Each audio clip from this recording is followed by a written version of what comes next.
Okay. Hello, everybody, and thank you for joining today for this webinar, where we'll be talking about finances in Spain. And this is for those who may already be living in Spain, or those planning to move. As always, our advice is generally structured around Brits relocating to Spain. We do have clients who are non-Brits, and those who live in other countries. So some of this content still may be valuable for you, but generally we will kind of restructure the content around that. So before we start, I'd say we've got a lot to cover today. I'll try and be relatively brief on each different subject, otherwise we'll be here all day. Of course, there's a lot more than we can cover in this one webinar, and it wouldn't be right of us to give too much detail today and lead people down the wrong path, because of course your finances depend on your particular situation. So we do have webinars that we've run in the past. They're all on our YouTube channel. So if you just search Fiduciary Wealth, if you could subscribe, like, and share on that, you can have access to all our free content on there. And we'd appreciate any shares that you can give, that you can share with people who may be interested in this or some of the other topics. There's past webinars on there and ones that we'll be doing in the future as well, so you'll get all that free content. If what we talk about today resonates with you and you feel that you'd prefer a detailed conversation with us, feel free to contact us. You can go to our website, fiduciarywealth.gi, or contact us as inquiries with an A at fwm.gi. Okay, so I cover briefly what we intend to cover in the webinar today.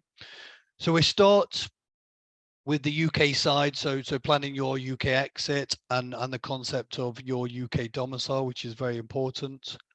Part two, where we'll touch on visa types, although it's not really the purpose of today's webinar. Understanding taxation in Spain, which is very important, and the tax and succession planning opportunities that are available in Spain. Part three, where we cover UK pension transfers and how they are treated for taxation point of view. A lot of changes surrounding that, so it's important to cover. Briefly cover the timing of the sale of your UK main residence. We've got a couple of frequently asked questions and a bit of final advice at the end. We will accept, we're more than happy to take your questions at the end of the webinar. So there's a question and answer function on Zoom. Feel free to submit your questions throughout the webinar.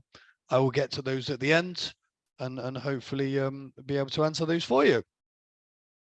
So we'll start off the webinar with the detail, and we generally start with the UK side because it is important to structure your finances properly in Spain.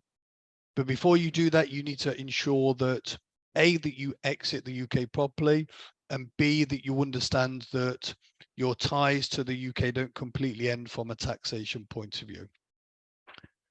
So when you exit the UK, firstly, we recommend that you do that properly. Now, ideally, you would exit at the end of the tax year on the 5th of April, and then you have a nice clean break before starting your taxation in Spain. Of course, it's not always perfect timing, especially now we have to plan through visas and things like that.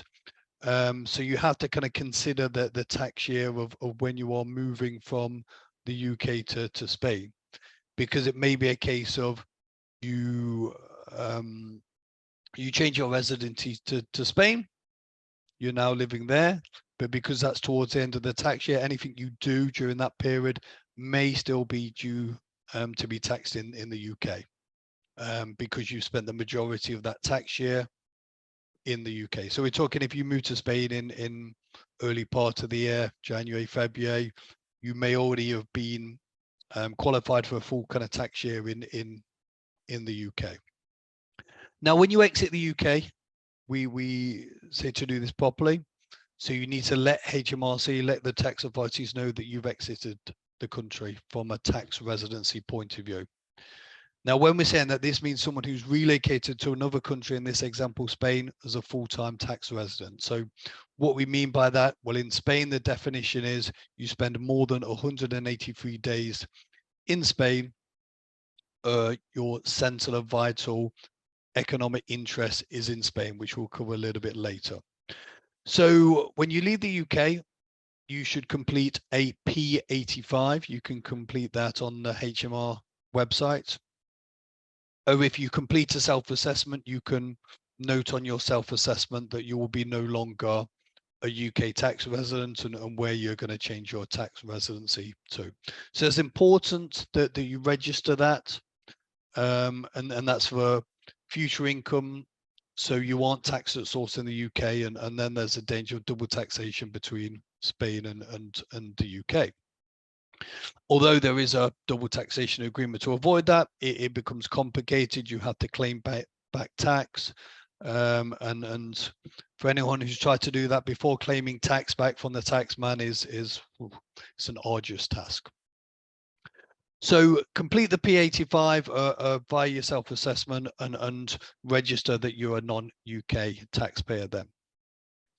Now, the other part of when somebody exits the UK, you are no longer a UK tax resident, but you still retain your UK domicile. So our domicile, we generally acquire this at birth. This is based on where we're born, where our parents were born. So if you were born in the UK, your father was born in the UK, then you'll have UK domicile.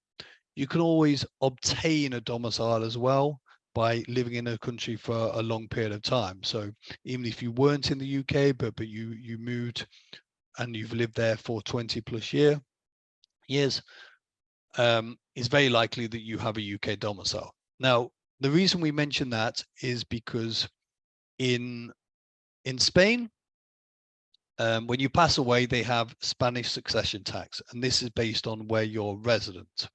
Whereas in the UK, your inheritance tax is based on where you're domiciled. So you could be living in Spain, you have your tax residency, but you're still UK domicile, which means you would still, or your estate would still pay UK inheritance tax. So you can shake off. So the good news in Spain is succession tax can be relatively low. It depends on which region you live in. For the purpose of this webinar, a lot of the examples we will give is for Andalusia in the south. So in Andalusia, there's no inheritance tax up to 1 million euros, and then above that, it's 1%. So there's very, very little succession tax in Spain. That's the good news. Of course, the bad news is if you remain UK domicile, then you pay inheritance tax in the UK, which can be 40% over your personal allowance. So somebody can lose a UK domicile, but it's a very complicated and difficult to shake this off. Generally, the rules are you have to spend a minimum of 5 full tax years out of the UK. So in year 6, you don't have your domicile. But that also relies on the fact that you have cut all your ties with the UK. So if HMRC can argue that you still have connections to the UK, you always returned or intended to return to the UK, then they would judge you to be UK domicile, and when you pass away, your estate will be taxed in the UK.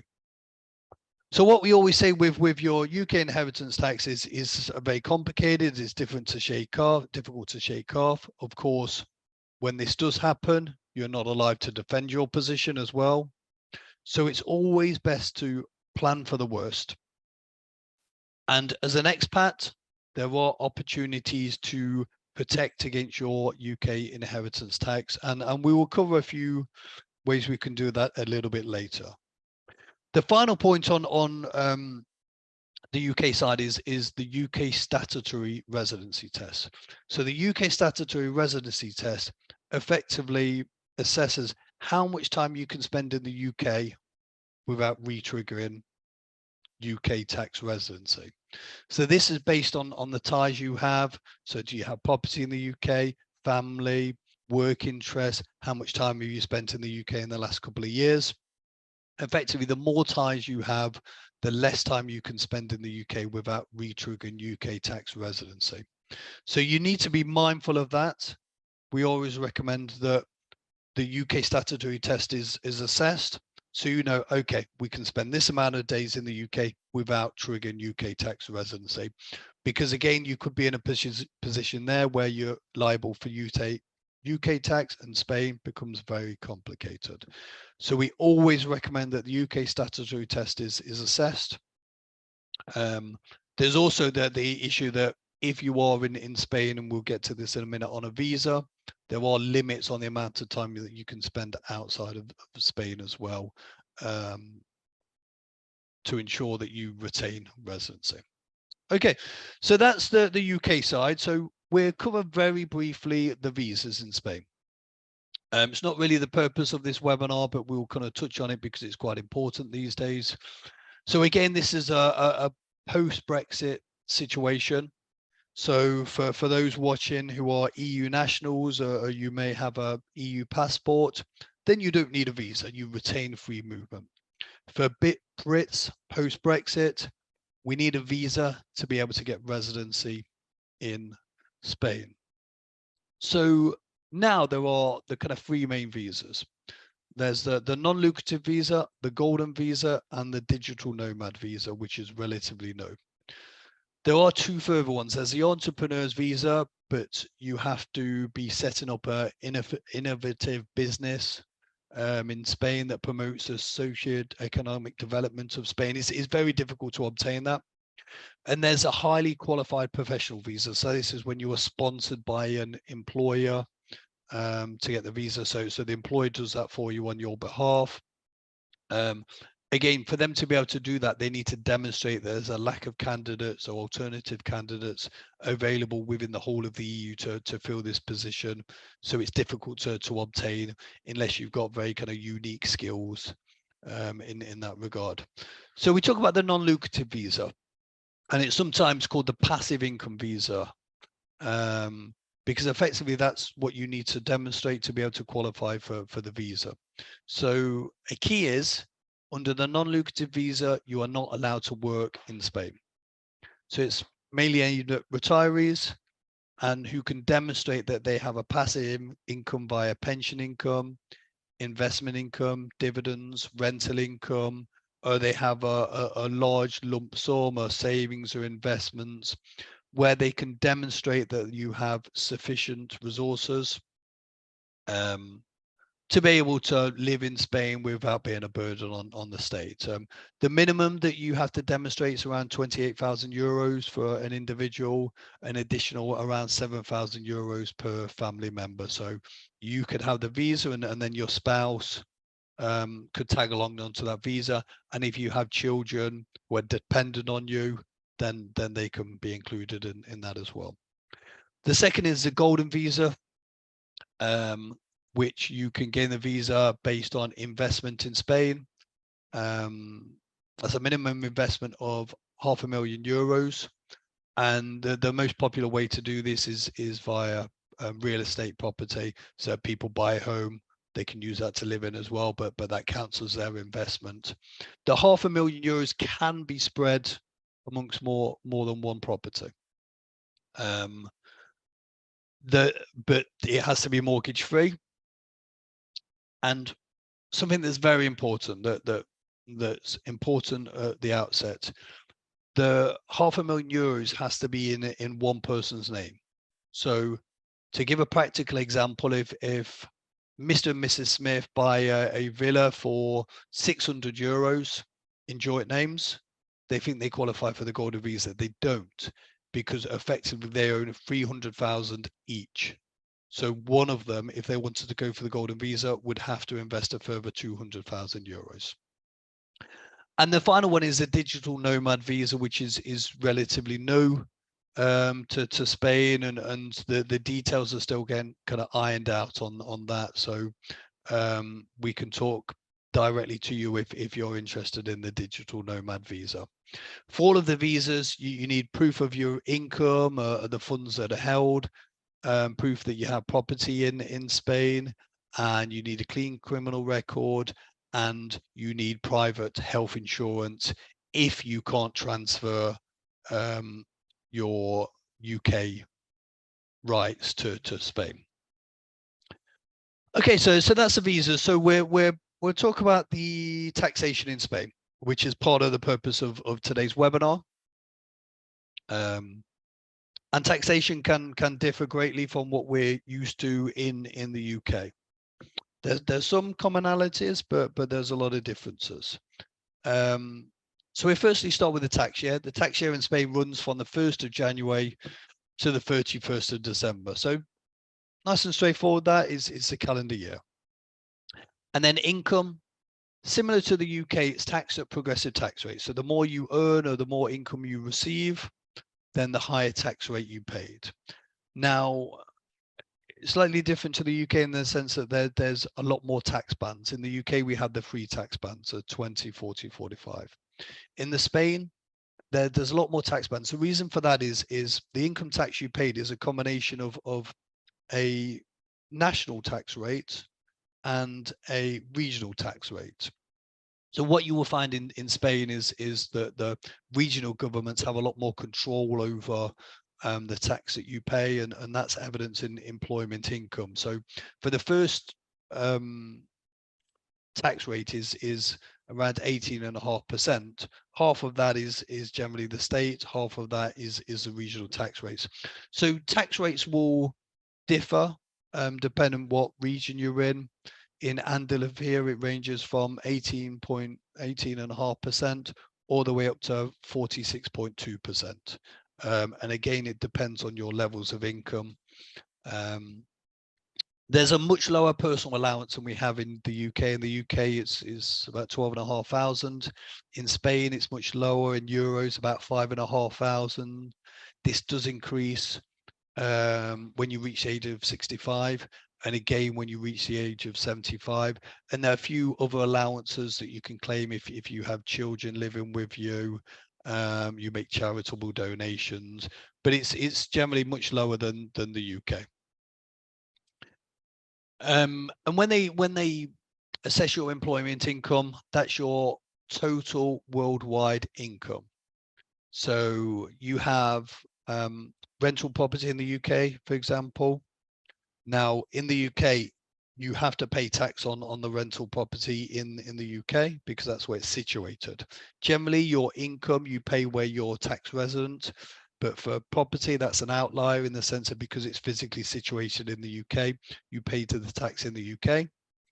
Now, the income that you receive from that rental property, you still have to declare that in Spain, but you get a credit for the tax that you paid in the UK. Now, a situation where this may be complicated or doesn't work in your favor, if you're receiving income from your rental property in the UK of say £12,000 or less, or a bit more than that, then you don't pay tax on that because it's within your personal allowance. So you don't pay tax in the UK, but you do have to declare this rental income in Spain. That will be added to your total income and you will have to pay tax on it in Spain. So you may want to consider, if you've got rental income in the UK, is it the most tax efficient way for you to be receiving income? That property's probably been very generous for you over the years, but you may want to reconsider that strategy. The same with pension income. Pension income is added to your total tax rate. Generally, you need to pay tax in Spain. There are a few situations where you pay tax in the UK. This is usually government service pensions, maybe NHS pensions, things like that. There is a way in some situations to be able to take pension income at a lower tax rate, and we will cover that slightly later when we get to the pension section. So as I said before, all foreign sourced income is added to your income tax. Then you have capital gains. Now, capital gains tax is, there is bands. So it's 19% on the first 6,000 euros, up to 50,000 euros, and between 6,000 and 50,000 euros, it's 21%. And then above 50,000 euros, you pay 23%. Now, that's an annual declaration that you need to make for your capital gains. not necessarily if you realize the gain. So you need to be careful of that. And also, again, you may have UK investments, ISAs, premium bonds, UK bonds, things like this are very tax efficient in the UK. They won't be recognized in Spain. So if you've got some funds in an ISA, it's great. It's tax free, completely within that. Spain won't recognize the ISA wrapper. So effectively, you've got no wrapper around those investments. You have to pay, capital gains tax, maybe dividend tax, interest tax if you're in receipt of those. And that takes me to dividends, which actually fall under the category of investment income. And this is assessed alongside capital gains. So again, the 19, 21, 23%. And another thing to watch out for in Spain is wealth tax. So again, we're unfamiliar with wealth tax in the UK. And wealth tax is a kind of contentious issue in Spain, and sometimes it kind of comes and goes. Again, it depends on the region that you live in. Tax in Spain can be complicated, the way the authorities deal with it. This is why you need to be on top of things. But for wealth taxes, an interesting story that happened last year. So wealth tax is historically been controlled by the regional governments. So in Andalusia, they have a more kind of right-leaning regional government, and they decided, wealth tax, the amount they collect for it is completely outweighed by the amount of investment they're missing out on. Wealth tax puts people off moving there, so they decided to scrap the wealth tax. Now, within 3 or 4 weeks, the state government, who are more left-leaning, they introduced a second wealth tax, effectively to replace this first one that they've been scrapped, and that's been going through government ever since. But these are the things you need to be aware of, and how Spanish taxation can be complicated, and you need to kind of partner with firms, accountants, tax advisors, financial advisors who understand this and can guide you through the process. So we talk about tax and succession planning opportunities. So to go back to my point before regarding things like ISAs, they are not tax efficient to hold in Spain. So you may want to look at alternative options available. And there are a couple of options that are available for you. And a few in other situations as well. So if you have a UK pension, you may want to consider transferring that pension to either a QOPS, which is a qualifying recognized overseas pension scheme, or an international SIP. Now we'll cover the pensions shortly. So if you've got investments or savings, they may be built up from years in your ISAs or your bonds. Maybe you're selling your business, selling your UK property portfolio. Maybe you're selling UK property and downsizing in Spain. You may want to consider where to house that money. And there were a couple of options here. So firstly, we have the QNUPS, which is a qualifying non-UK pension scheme. So it's sometimes referred to as a sister product of a QOPS. So a QOPS is funded through the transfer of your UK pension to an offshore pension. A QNUPS is funded via a lump sum investment. So it's effectively an investment wrapper. Now, because it's a pension, that means any investments held within the QNUPS can grow free of capital gains tax. Now, another good point is the QNUPS, the income that you can take from it, it can be, as long as it's structured properly, it can be paid at a more efficient tax rate. So this depends on your income tax levels. It depends on how long you want to receive that income through. But effectively, at worst, it can be set up so only 25% of the income that's derived from the QNUPS is subject to the taxation. So you take your tax rate, let's say hypothetically it's 20%, and then you pay tax on only 25% of the income. So you're effectively paying a tax rate of just 5% on that income. Now, one of the other benefits to using a QNUPS is that because it is a pension scheme, any investment in a QNUPS is outside of your estate for UK inheritance tax. So we talked earlier about how you may remain UK domicile. A QNUPS is a way to protect against this. Now, it works very well because that amount is outside of your estate for UK inheritance tax, even if you were to return to the UK in the future. So a lot of us move to Spain for the sunshine, the life, the health benefits. But, we see through people we work with that people do move back to the UK at later life, even if they weren't planning to do. That may be for health reasons. Maybe they trust the NHS more.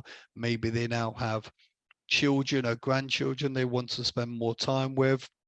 So if you use a QNUPS, even if you return to the UK, that amount that you place in the QNUPS is outside of your estate for UK inheritance tax.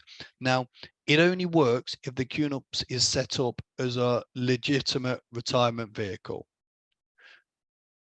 And what we mean by that is any investment needs to be in line with your health, income requirements, overall wealth. So to use a practical example, if we have someone with a overall wealth of say 4 million, they come to us and say, look, I'm 75 now, I'm concerned about inheritance tax. Let's put 3.5 million of it in this amazing QNUPS. That wouldn't work. That's just an inheritance tax fudge.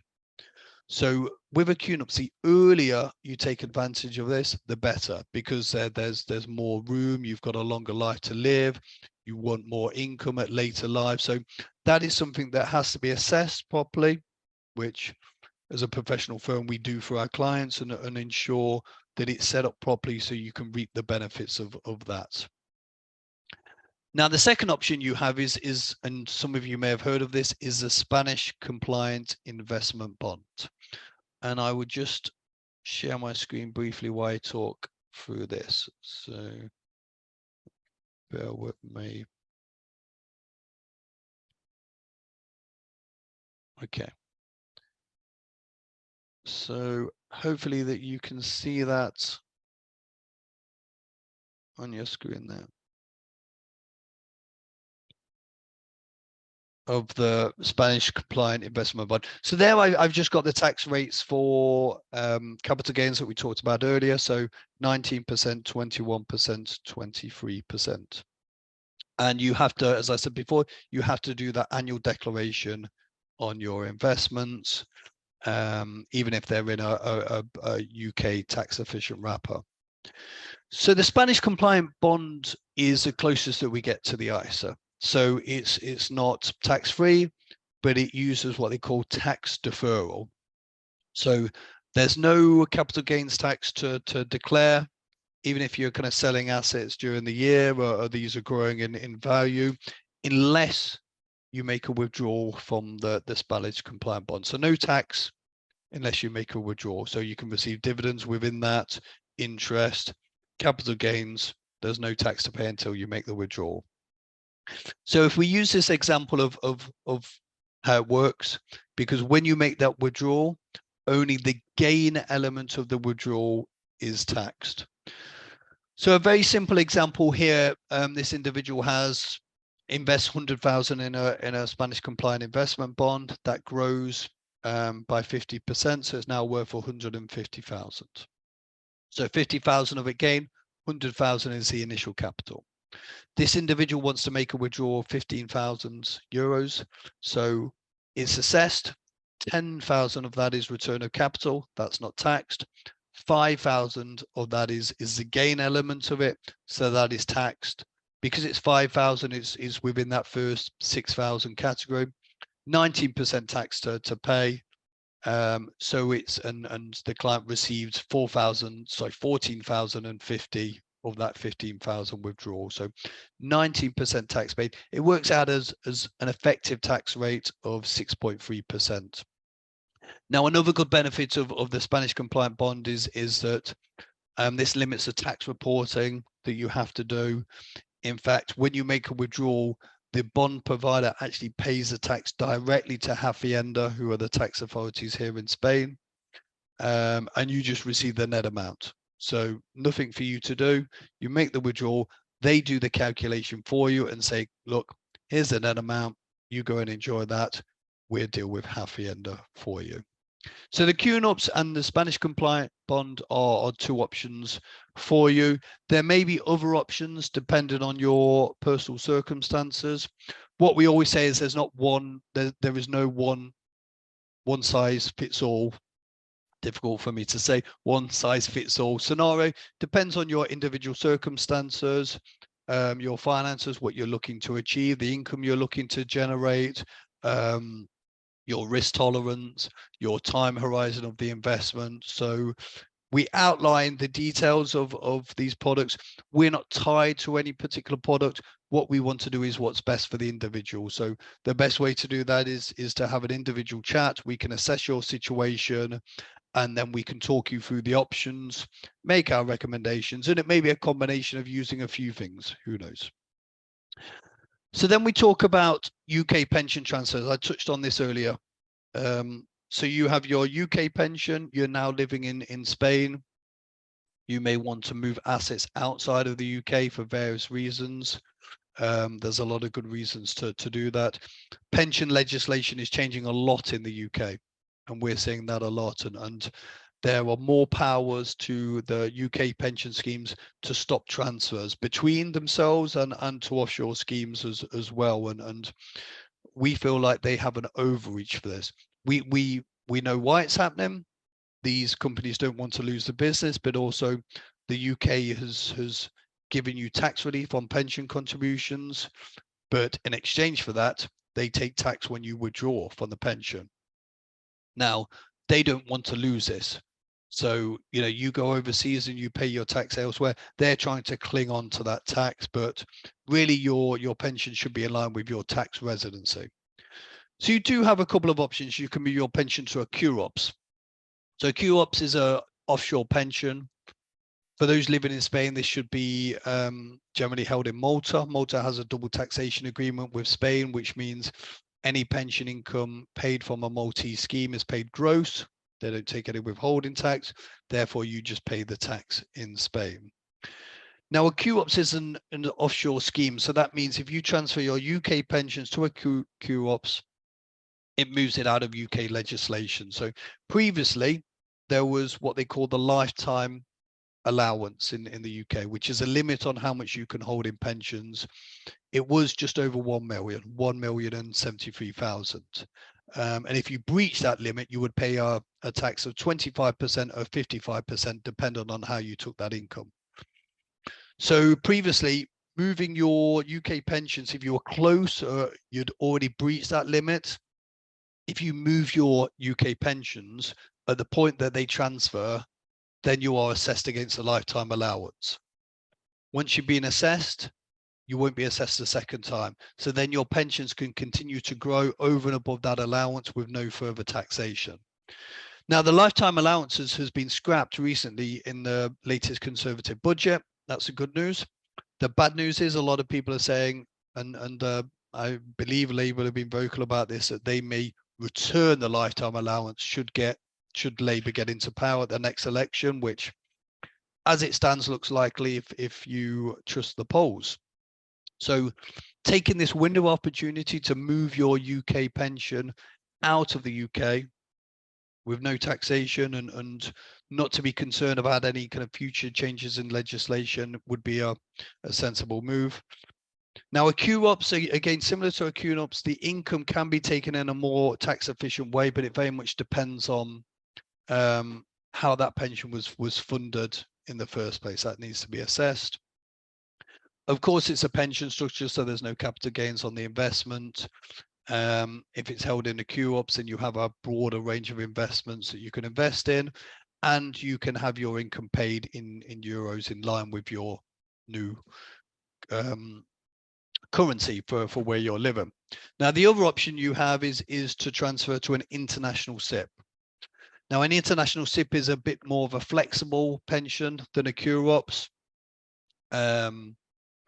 but it doesn't remove the pension from UK legislation. So there's still complications there, but it's a nice kind of hybrid in the sense that It's an international pension, so it's set up for UK expats. You can access your income flexible. You can invest in investments in GBP, USD, and Euro.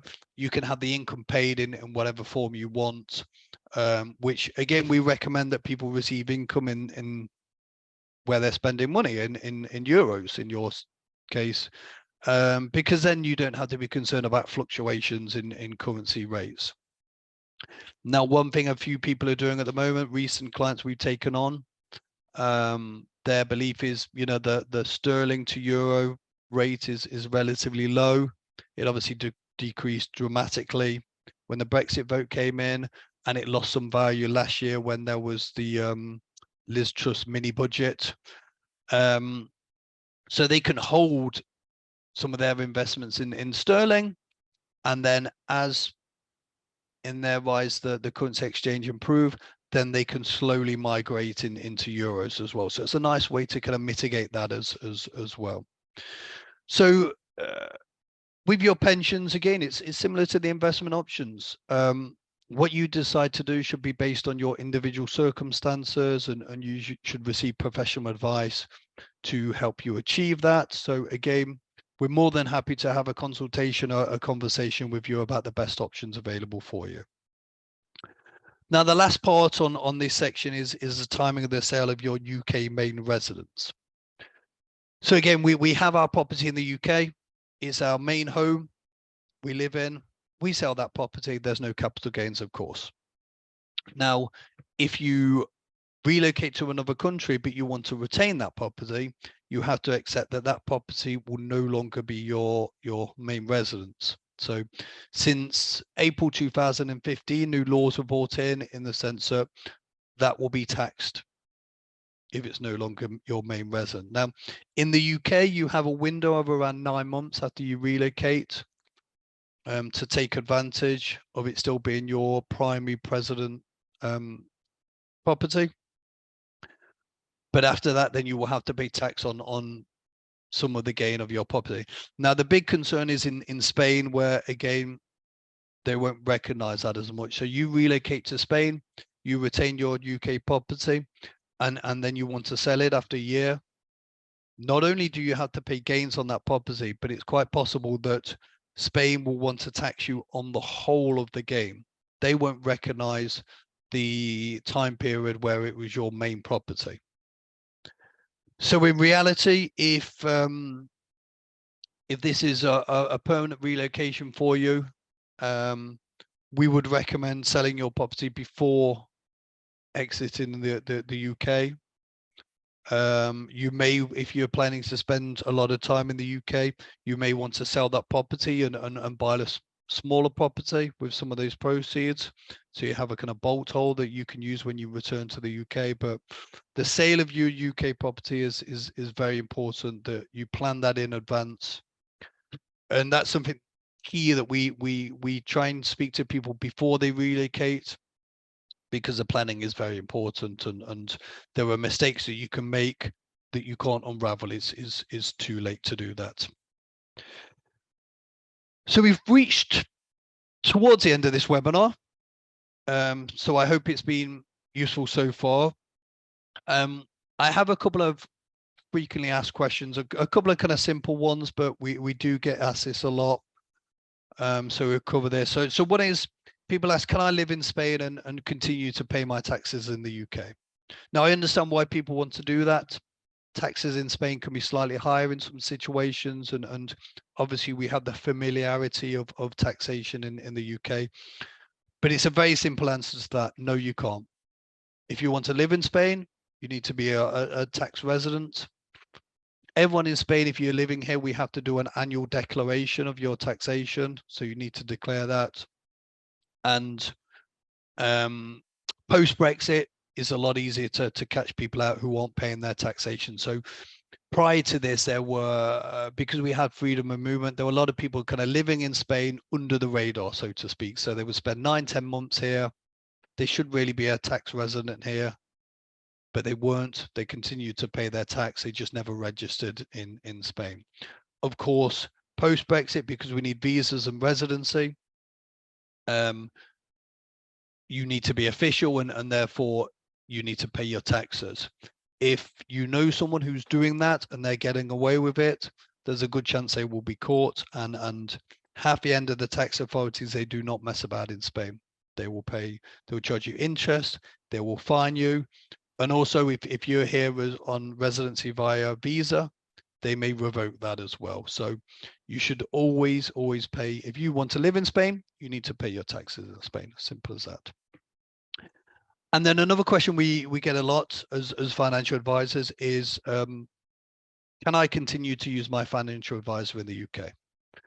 And the answer to that is, in most scenarios, no, or very, very unlikely. And again, this is something, and I don't want to mention Brexit too much because I'm sure we're all tired of talking about that.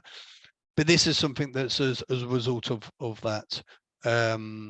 Previously, as we're part of the EU, financial advisors could give advice in any country. We had freedom of movement of people and freedom of movement of those services. Post-Brexit, that's no longer possible. So unless your financial advisor is registered to give advice in Spain, then they don't have the regulations to do that. So that puts you as the individual in a difficult position, because then you lose any kind of protections you have. 2, they probably don't have the sufficient knowledge to be able to do that. And 3, they won't have access to all the most tax efficient ways to manage your investment. So we understand that you probably built a relationship with your financial advisor over time, and it's difficult to break that. So this is why we recommend, at the early part of your planning, try and build a relationship with a financial advisor who is regulated to provide advice in Spain, as we are, of course, and build up that relationship and that trust. And you may have to make a change, but that change can be for the better as well.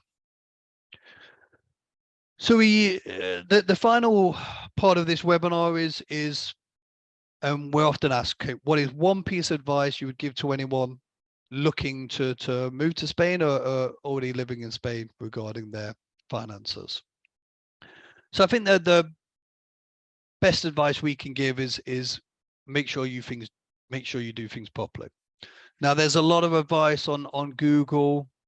I often see these Facebook groups that are built up, expats in Spain or similar, where people share bits of advice.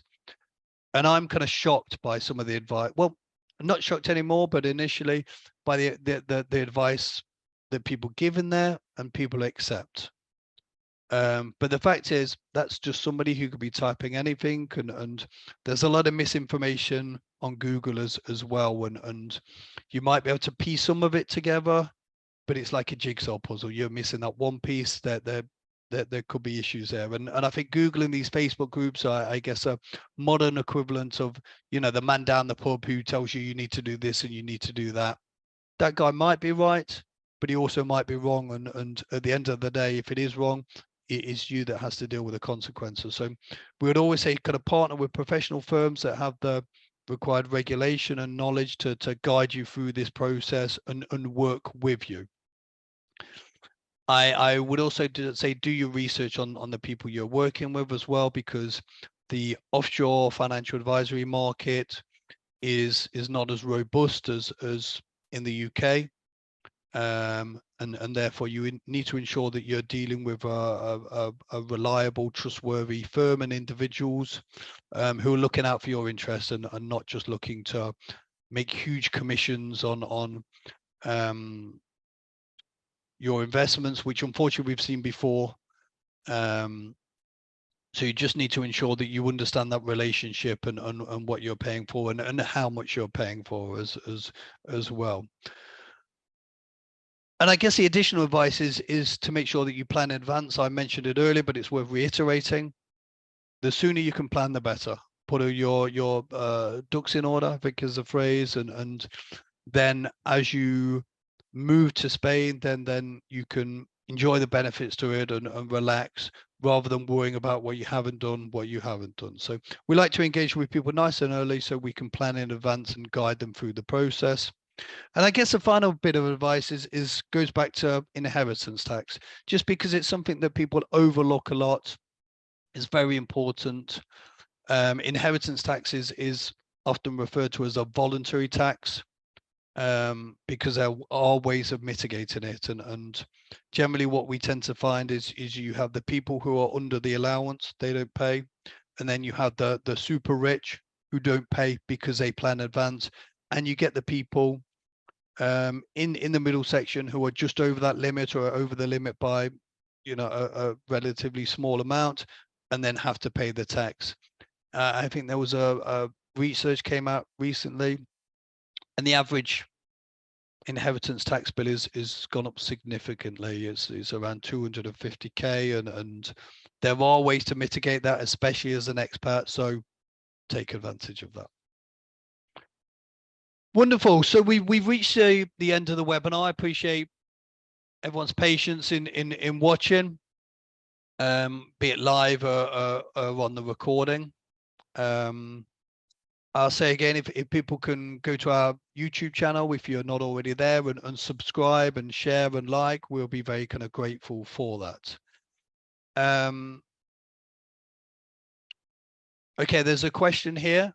So I'll read out the question for those watching. So perhaps an odd question, but what might be the best procedure if I didn't declare returns on liquidated investments from previous years because I wasn't aware of the requirement to do so? Might it be wise to declare these now?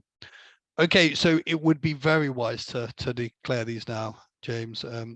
I think it's like many things that if we come clean, then there's less danger of penalties and fines. Now, in this situation, we can't guarantee there won't be fines or penalties, but I think I would work with, a professional firm. If you don't already have an accountant, find an accountant or speak to us to find a reputable one and allow them to help you with that declaration. Because again, you could get away with this. You could. But there's a good chance that you won't. And if you are caught out, the penalties are going to be much worse, I would imagine, as well. And I give you a kind of practical example of something I've dealt with. So although this webinar is coming from Gibraltar, I myself live in Spain. And I do my annual declaration. I pay my taxes in Spain. Like many people in Gibraltar, I pay tax in Gibraltar, and then I pay the difference in Spain. And I've lived in Spain since the 4th of January 2019. So effectively, it was a full Spanish tax year. Now, Hacienda wrote to me via my accountant or gestor not that long ago, and it was obviously a kind of fishing exercise by them. And they basically said to me, okay, you need to prove to us you're not tax resident in Spain in 2018. Now, that was fine to me. I could prove it. I had bank statements, pay slips from the UK, bills from the UK. But clearly, they sent this out to thousands of people, we were told, probably targeting Brits post-Brexit, because I know people are under the radar. And the burden of proof is on you to prove that situation. So a long-winded way of saying, if they did investigate and they feel there may be something, or they're just kind of fishing for information, the burden is on you to prove that you haven't done anything wrong, that you've been paying tax in the right places. So, yep. In answer to that question, very long-winded answer, but yeah, I would declare that, definitely. Okay, no more questions. But thank you everyone who's joined us today. For those, this may have piqued your interest, or you may be already familiar with us, you're more than welcome to reach out. As I say, inquiries with an E at fwm.gi. I didn't really introduce myself at the start. My name is Matt Penfold. The email is matt, M-A-T-T, .penfold, P-E-N-F-O-L-D, at fwm.gi. if you're interested in having a chat. Otherwise, we'll be running webinars soon, so keep an eye out for that. And hopefully I'll speak to some of you soon. So thanks for joining and have a lovely day. Bye-bye.